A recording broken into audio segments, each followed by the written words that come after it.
My name is Fiona Brettell. I'm a speech and language therapist and I work at Lighthouse Healthcare. And this is my colleague, Karen Retford, who's the occupational therapist. We've been asked to talk to you very briefly about some of the work we do where we work at Lighthouse Healthcare. So that's what we're going to do. So just a brief background on Lighthouse Healthcare. Lighthouse Healthcare provides specialist care services and in terms of our autism care pathway, we currently do that at 2 of our hospitals. The Woodhouse Hospital, where Karen and I both work, is a 48-bedded unit and it's split into 8 different units with different kind of patient categories.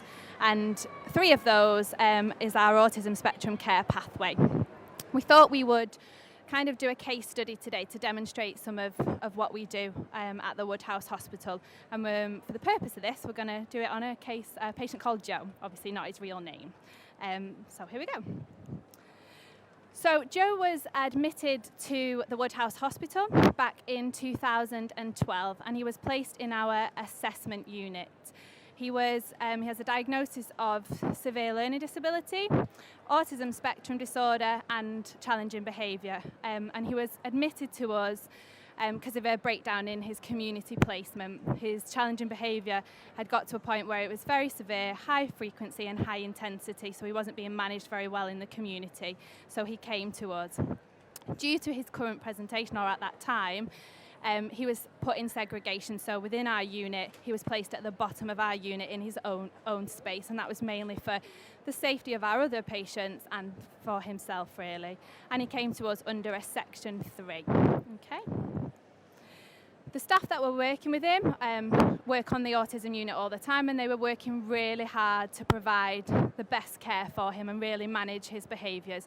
Understandably, as you can probably imagine with Joe, very, very complex patient, lots of complex behaviour, complex communication, and in their own admission they were struggling with him, struggling to really get to grips with how he was communicating and how they were kind of providing the highest standard of care. So they were asking professionals such as myself to come in and kind of help him, and they were feeling really frustrated. To add to the mix of all that, Joe had some physical health problems when he came in. So he was overweight, he was diabetic, suffers from constipation, heel bone spurs, which were very, very painful for him, and suffered from polydipsia. So for anyone who doesn't know that, excessive water drinking. And just to know, which we'll go into later, but Joe's also non-verbal. So that's where I started to get involved.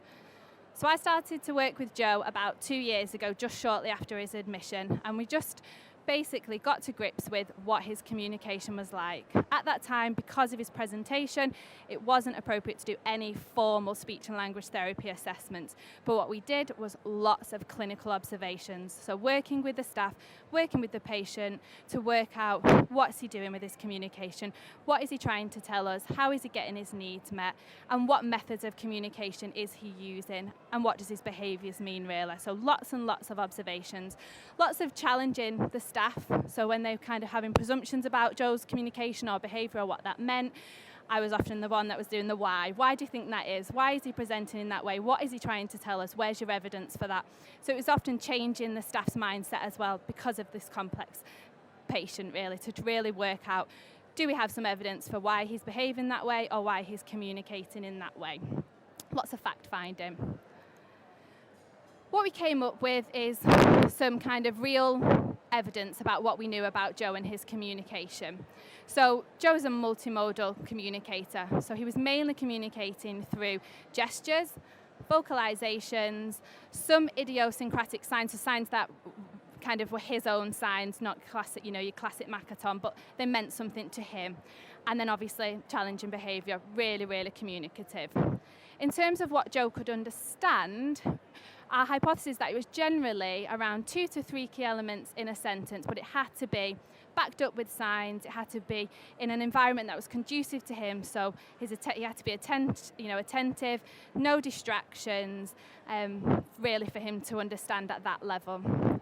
What was nice is that he could make choices and that he had a really reliable yes and no. So he had definite ways of signing and vocalising yes and no, and they tended to be quite reliable. So it gave us something to really work with. as we said, and we'll come on to that, his behaviours were really communicative. So we wanted to really explore more of that and really challenge that, especially with the staff. And then we also kind of realised that the environment that he was in had a huge impact on him. Okay? So what we did, from a speech and language therapy point of view initially, we started to develop a communication passport. Now, for anyone who's not familiar with that, communication passport's a working document that basically allows us, as the staff working with him, to work out the best and the most effective ways to communicate with Joe, and also provides a place that we can put how Joe communicates. You know, our Royal College of Speech and Language Therapists have just recently brought out 5 good communication standards, and top of their list is that we should have a comprehensive document for people with learning disabilities that tells them how they are effectively communicating. So that's what we did. So we used that as the basis of our intervention. We started to build a really good passport, and within that we made a list and a database of what his signs were, because that's the bit we could really get to grips with. So we took photos and we started to work on, this is what it meant for his signing, and this is when he signed this is what it meant. So staff could really get to grips with and knowing what he was trying to get to say and get his message across. In turn, we then started to teach the staff that were working with Joe basic Makaton training. So basic signs, so that they begin to have a channel and a two-way interaction, so that they could begin to start to communicate effectively with him. We also did a lot of work with the staff on just teaching basic, effective communication skills. So things like all the staff delivering consistent communication strategies, you know, talking to him with simple sentences, backing up with keyword signing, making sure that Joe's got your attention, so good eye contact, making sure that there's not distractions, just simple communication strategies, which actually worked really, really well for Joe, especially where he was at that point. And then just lots and lots of working out his behaviours. So working out what he was trying to tell us through his behaviours. When he was extremely challenging, what did that mean? And when he was extremely excitable, what did that mean? And we'll kind of talk a bit about that later on. What we did really begin to see is that there was a huge element of sensory needs in his behaviour. And Karen will talk more with that. There was a pain element, and you know, the nursing staff did really, really well to get to grips with some of his physical health problems, such as his heel bone spurs, which were causing him a lot of pain and would make his challenging behaviour increase dramatically. But also, what was going on with this sensory issue? It's not my field of expertise, so it was, luckily, bring in the OT to help with the sensory side of things. So I started to work with Joe about a year ago after Fiona and the nursing staff had done some really, really lovely work already. So what I did do was compile a sensory profile checklist with Joe's named nurse, which highlighted the 7 different senses. That's our 5 senses, and also obviously vestibular and proprioception sense as well. What it did come up with is that Joe had an awful lot of modulation problems. Most profound was his auditory sensitivity, so any sort of hearing stimuli was had a real effect on the way Joe was able to do any sort of activity of daily living. Again, scoring quite highly on his light sensitivity as well. Both of these had a huge impact on Joe's anxiety. So the fact that he would have to go to the dining room is a little bit noisy, therefore increased his anxiety. All of this was having an impact on Joe's day-to-day life. We also found as well he was very tactile and smell-seeking as well. So he would touch surfaces, he would smell table surfaces as well. And again, a huge impact. Joe also had some postural and praxis problems as well. We did address them, but we're speaking mainly about his modulation problems. Joe has lots of strengths, which is absolutely fantastic and really great to work with. By the time I'd seen him, the aggression towards others and property had completely reduced. He'd actually moved out of segregation as well, so he was more within our unit. He showed good memory, good orientation skills, good memory of past skills previously learnt but not currently practiced as well. And when he was regulated, he was able to really communicate with us as well. So what we did first of all was just take a look at the environment. Very early on, we just started to bring in an odourless cleaning products for the whole unit. And not only did that have an impact on Joe, also had an impact on the rest of the patients as well within the hospital. Something very simple like the staff awareness of the low stimulus environment. Joe at the time was on 15-minute obs, so staff would stand outside his door and peer in. What they probably didn't take into account was that other patients would come up to them, start an interaction with them, other members of staff would come up. And even though these staff thought that they were perhaps being quiet, it was actually like torture to Joe because he could hear everything that was going outside of his room. And so it was causing problems. So just simple, putting some signs around the door, making the staff aware, kind of dumbing down the sound inside the room as well. So putting carpets on the floor, putting some wall coverings on. Net curtains had a huge impact as well. So rather than that bright sunlight coming through every morning, that light was dampened down a little bit, making him able to regulate better. A rocking chair, very simple, but rather than the rocking behavior that he did all the time, he was able to do it in a normal environment, in a normal piece of equipment. Historically, Joe used to use ear defenders. He certainly didn't in his last placement, and he certainly doesn't in this one. So we're working and still working on trying to desensitize him. He takes a sensory bath every day, so what we do is we just get the staff to massage around his ears, hoping that in the future, you know, he will be able to tolerate, again, something on his ears, which will perhaps enable us to look a little bit further outside the box and perhaps get him to access community or something like that. To reduce that seeking tactile behavior, you know, Joe dashing out of the room to go to the dining room to touch something, we put actual things in his room for him. So you can get some beautiful bean bags now that have got lots of different materials on, footstools and things like that. So we brought that into Joe's room. So as I said, he's moved out of segregation. A couple of things since, just providing a few changes into the environment. He's actually started moving into our secure garden, which is fantastic. And he's actually accessed Breakfast Club as well. Huge logistical nightmare, but it actually means that Joe has walked across our hospital courtyard, gone to a completely different building, and actually in a very quiet area of the dining room, but actually participated in a group activity, which is our Breakfast Club. By obviously putting some things in his room, his tactile olfactory seeking has reduced as well.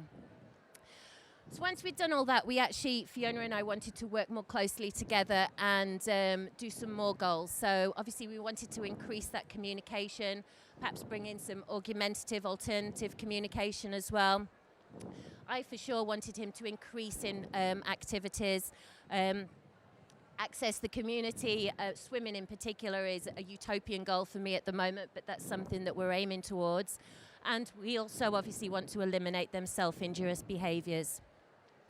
We started doing, excuse me, some weekly joint interventions, joining him at Breakfast Club. So as I say, he accesses the dining room all by himself.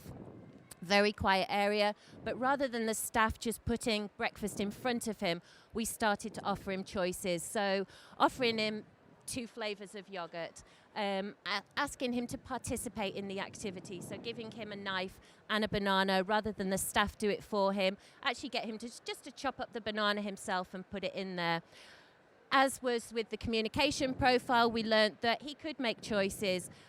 He had a great yes and no response. I led the activity, but what was great about it was Fiona was there to just really observe the really tiny differences that can make in Joe succeeding in an activity and not. For example, someone opened a fridge once, and that went from Joe concentrating on the activity to looking out the window, completely disengaged, and it was just something so subtle that perhaps not normal people would have actually perhaps picked up, but now we can actually put that onto the staff and say, look, we really have to have a quiet environment for Joe to be able to do his activities of daily living. background noise. And just, for example, staff just actually standing up and moving position. Again, that eye contact had gone. We'd lost him. So, and over to you. Where we are now with Joe and what we're kind of up to and moving forward with him, it's really lovely to say that Joe's able to self-regulate a lot better now and has a lot more opportunity to do that. Luckily, reduction in anxiety and then a reduction in his challenging behaviours. Like we said, we're not completely there with reducing self-injurious behaviours, but a lot less than when he was first admitted 2 years ago. Great to see an improved communication between staff because they know how he communicates now and they know what the best ways are to communicate with him. So that's been a real kind of success point. And therefore we get increased intention in activity. We know that he can, be involved a lot more in his day and the activities that we want him to be involved in or that he wants to be involved in. And he's participating in his day with a lot more independence as well. Just very quickly, as you're probably all aware, within our units and our environment, we try to adhere to the SPELL philosophy. So obviously, brought by the National Autistic Society, and this is kind of how we do it. So we put things that are predictable for Joe. So things like visual timetables we're just beginning to get to grips with for Joe, but things like an orientation board on the unit, set meal times. So he's got some cues for his day. He knows what to expect within his day, which obviously then reduces his anxiety. And the staff working with him are really core set of staff that know him the best, which then means they can provide the best standard of care for him. And, we work really, really closely together, but in saying that, we also have a great MDT team. So by us all knowing what each other's doing and where we're up to, it bodes well for the best standard of care. Where we want to move forward with our kind of therapeutic intervention and where we're actually already making good inroads with this over the last few weeks is we're beginning to provide Makaton training for all staff on the unit. So it becomes a much more norm, not just for Joe, that everybody's signing and they feel confident in doing that as well. Hopefully with the view to establishing a rolling programme for new staff, keeping their competencies up, and that we have communication champions on the unit that can really kind of sell communication. We've got therapy assistants that we're just beginning to employ, so they can hopefully tailor our interventions and kind of support us to make sure that what we want is being done. For Joe, I think a real goal is social interaction and kind of building on those skills. And we're always trying to look for a total communication and sensory environment within the autism spectrum and our units. Okay, that's it. This is our last slide. You can read it, but it basically just highlights that we need to treat individuals and find individuals' strengths and needs if we're going to really succeed in therapeutic intervention.